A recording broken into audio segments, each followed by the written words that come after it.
बच्चों, शासन के निर्देशानुसार कोविड-19 को देखते हुए शासन की मंशा के अनुरूप इस बार माध्यमिक विद्यालयों में भी ऑनलाइन पढ़ाई को चालू रखने की व्यवस्था की गई है। इसी क्रम में हम लोग जिससे सोशल डिस्टेंसिंग का पालन हो सके और हम लोग कोरोना के संक्रमण से संक्रमण मुक्त रहें, इसी को ध्यान में रखते हुए शासन ने यह व्यवस्था चालू की है, जिससे हम लोग इस खाली समय में पढ़ाई का भी कुछ उपयोग कर सकें और घर से बाहर भी न निकलें। इसी के परिप्रेक्ष्य में अब शासन द्वारा यह प्रक्रिया चालू की गई है, जिससे बच्चे घर पर अनावश्यक बोर होने से बचें और इस समय का सदुपयोग कर सकें। अब इसी को आगे रखते हुए हम लोग कक्षा 11 से कक्षा 12 में शासन के निर्देश के अनुसार बिना परीक्षा उत्तीर्ण किए ही हम लोग कक्षोन्नत को होकर के कक्षा 12 में पहुंच गए हैं। शासन के निर्देशानुसार कक्षा 6, 7, 8 और 9 तथा 11 के बच्चों को प्रोन्नत करके या कक्षोन्नत करके अगली कक्षाओं में प्रमोट करने का आदेश दिया गया है। इसी को ध्यान में रखते हुए अभी तक तुम लोगों को बिना परीक्षा फल के ही अगली कक्षा में प्रमोट कर दिया गया है। अब हम लोग कक्षा 12 में उन सब्जेक्टों को पढ़ेंगे जिसे कक्षा 11 में पढ़े थे। इस क्रम में अब कक्षा 11 की गणित का विषय ही लें तो अब कक्षा 12 में गणित के विद्यार्थियों को इसी के आगे जहां हम लोग कक्षा 11 में बंद किए थे उसी के आगे अब स्टार्ट करना है। कक्षा 11 में कई ऐसे चैप्टर्स थे जिसका कि अब तुमको आगे उपयोग नहीं करना है, लेकिन कई ऐसे भी चैप्टर्स हैं जिसका उसी के ठीक आगे ही उपयोग करके हमें पढ़ना है। जहां हम लोग कक्षा 11 में समाप्त किए थे, अब उसी के ठीक आगे हम लोगों को स्टार्ट करना है। तो इसके लिए यह आवश्यक हो जाता है कि सर्वप्रथम हम लोग कक्षा 11 के उन चैप्टर्स को भली भांत एक बार रिवाइज कर लें, क्योंकि जब तक वो चीज़ें समझ में नहीं आएंगी यहाँ तुमको समझने में दिक्कत महसूस होगी। जैसे हम लोग वहाँ समुच्चय को पढ़े थे, उसके बाद संबंध को पढ़े थे, तत्पश्चात त्रिकोणमिति को पढ़े थे, फिर वहाँ पर प्रायिकता पढ़े थे। प्रायिकता को समझने के लिए क्रमचय और संचय की ज़रूरत होती है, तो क्रमचय संचय को पढ़ने के बाद ही वहाँ प्रायिकता को पढ़ा जा सकता है। तो अब वही जहाँ प्रायिकता को ख़त्म किए थे उसी के ठीक आगे यहाँ पर भी प्रायिकता को पढ़ना है। वहाँ हम लोग कॉन्टिन्यूटी को पढ़े थे, मतलब सीमा और सततता, लिमिट और कॉन्टिन्यूटी।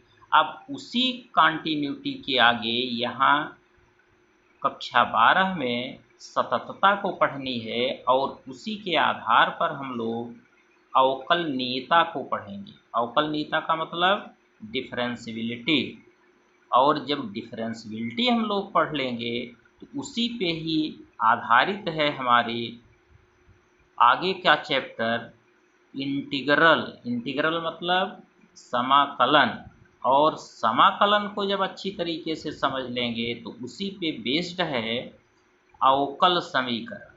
तो कुल मिलाकर के अगर हम लोग सततता को नहीं समझते हैं तो अवकलनीयता नहीं समझ में आएगी।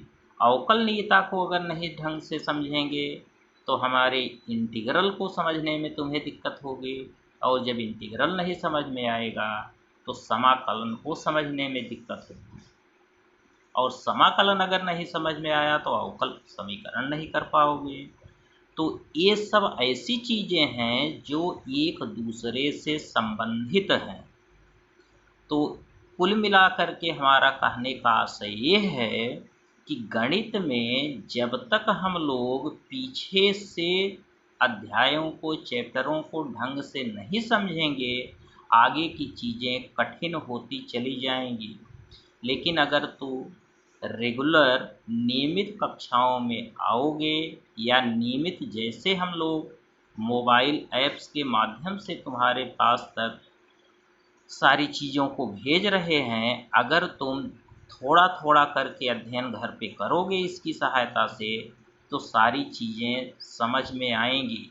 और अगर तुमको कहीं परेशानी होती है, कुछ नहीं समझ में आ रहा है, तो व्हाट्सएप के माध्यम से ही तुम हमसे अपनी परेशानियों को पूछ सकते हो। हम इसी के द्वारा तुम्हारी सारी परेशानियों को या कमियों को दूर करेंगे।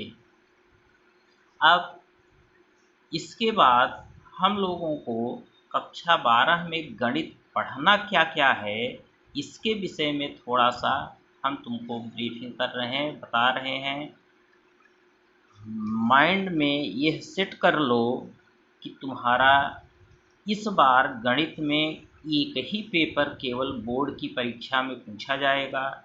अभी 3-4 साल के पहले पूर्व के वर्षों में गणित के 2 पेपर होते थे, लेकिन अब शासन ने सारे विषय में केवल एक ही पेपर कराने का निर्णय लिया है। उसी क्रम में अब गणित में भी केवल एक ही प्रश्न पत्र होगा, और वह 100 अंकों का होगा।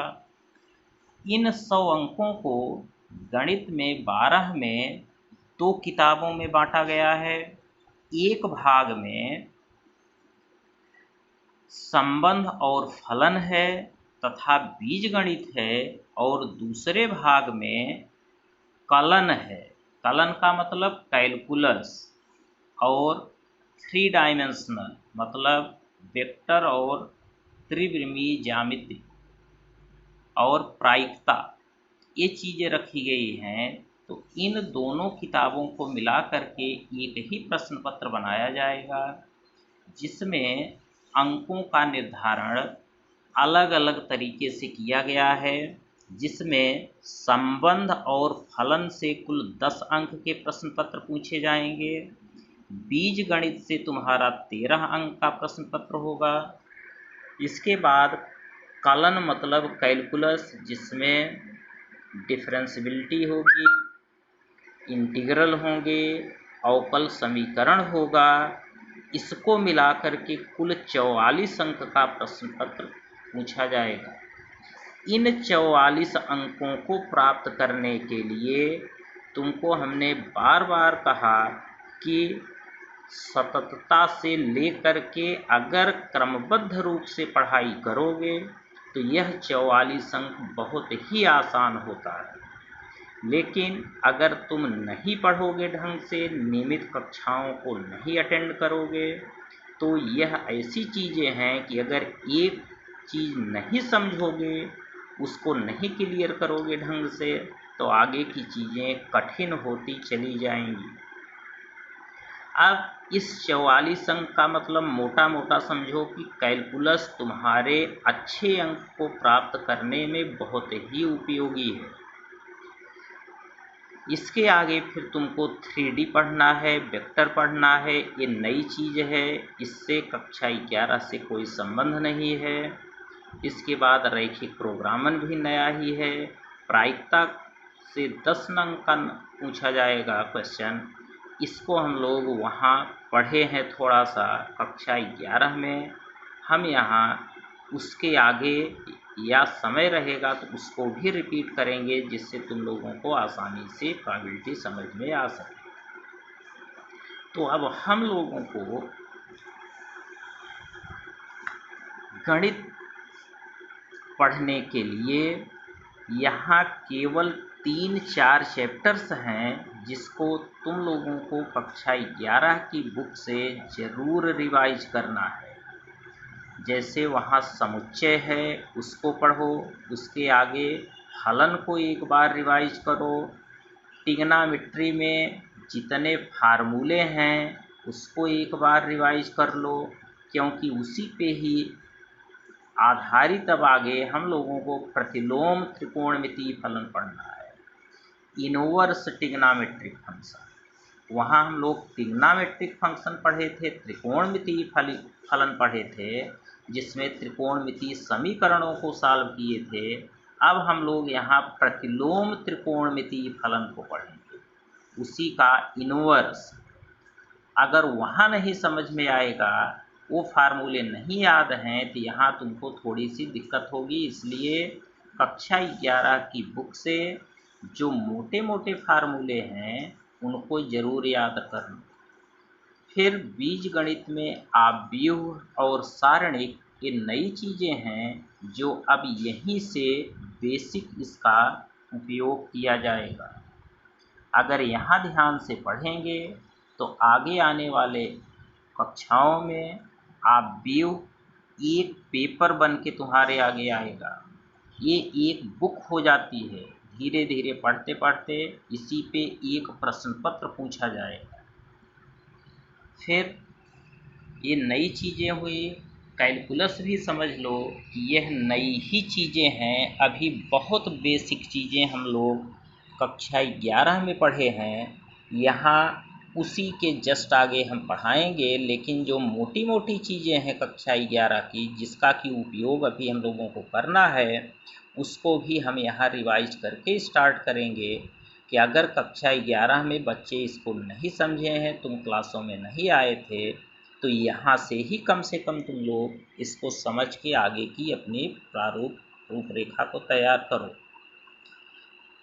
अब कैलकुलस के बाद फिर आगे के चैप्टर्स को हम लोग पढ़ेंगे। तो सबसे पहले हम लोग माध्यमिक शिक्षा परिषद की जो एक किताब है उत्तर प्रदेश राज्य हेतु, जिस पे स्टिकर लगा हुआ है, ये स्टिकर उत्तर प्रदेश माध्यमिक शिक्षा परिषद का है।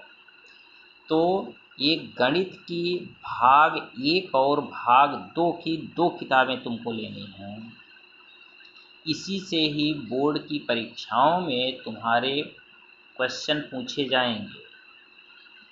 यह किताब, क्योंकि गणित में पहले कई लेखकों की किताबें चलती थी जो कि काफ़ी महंगी आती थी, तो गवर्नमेंट ने बच्चों के उत्पीड़न को रोकने के लिए राज्य सरकार की ओर से एनसीईआरटी के सिलेबस को ध्यान में रखते हुए किताबों को निर्धारित किया। और ये बहुत ही सस्ती किताब है। एक किताब है 47 रुपये की, दूसरी भी इसी के आसपास होगी।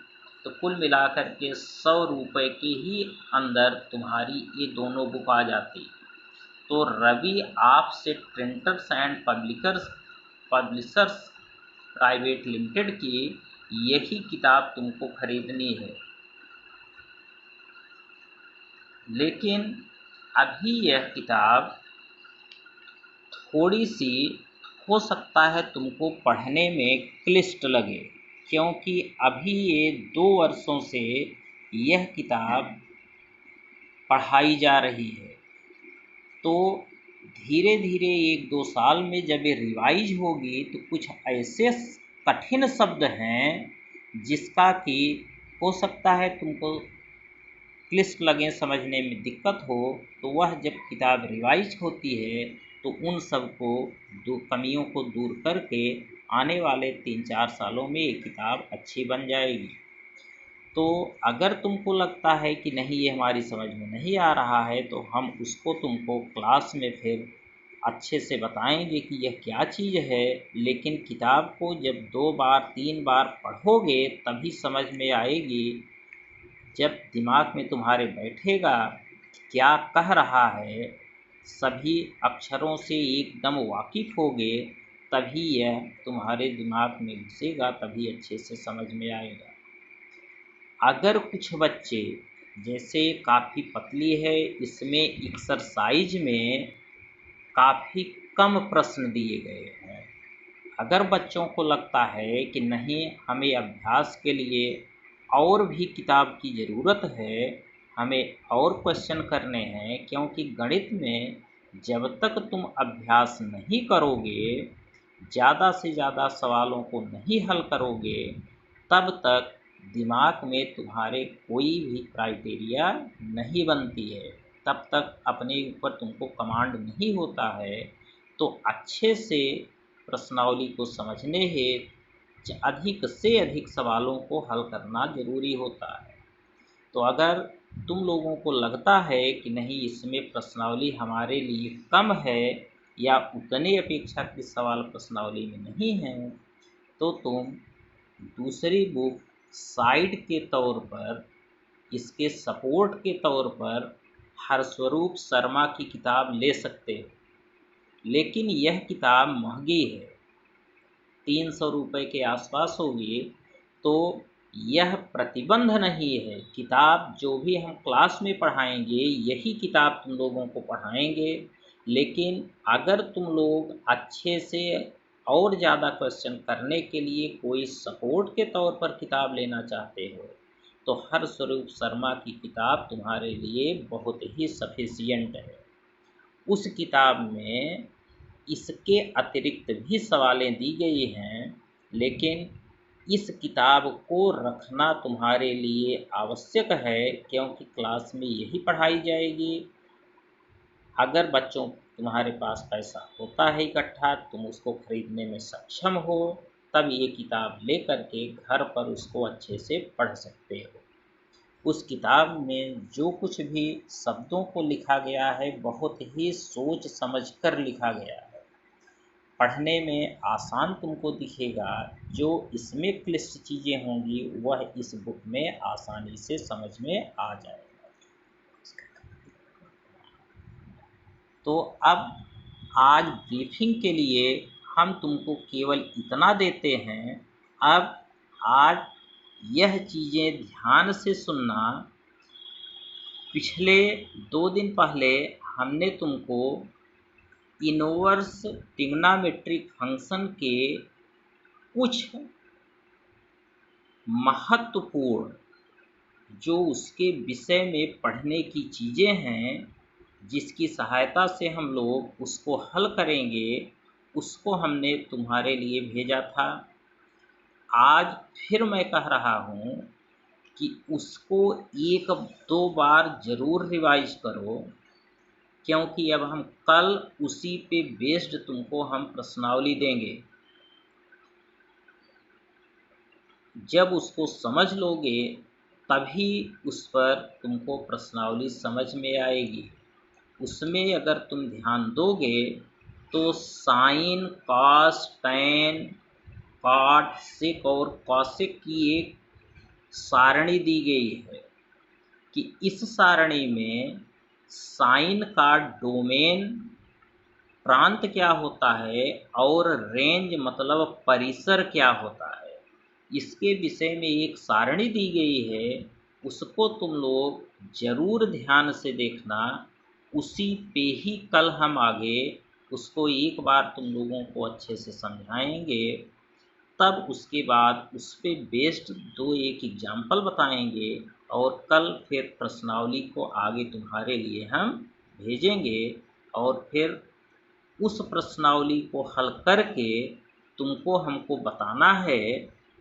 इसी मोबाइल पे ही हमको उसका भेजना है आंसर कि हाँ सर, हमने इसको कर लिया है। जो नहीं समझ में क्वेश्चन आएगा उसको तुम व्हाट्सएप के माध्यम से हमको पूछो, हम तुमको उसका सलूशन सॉल्व करके व्हाट्सएप पे भेज देंगे।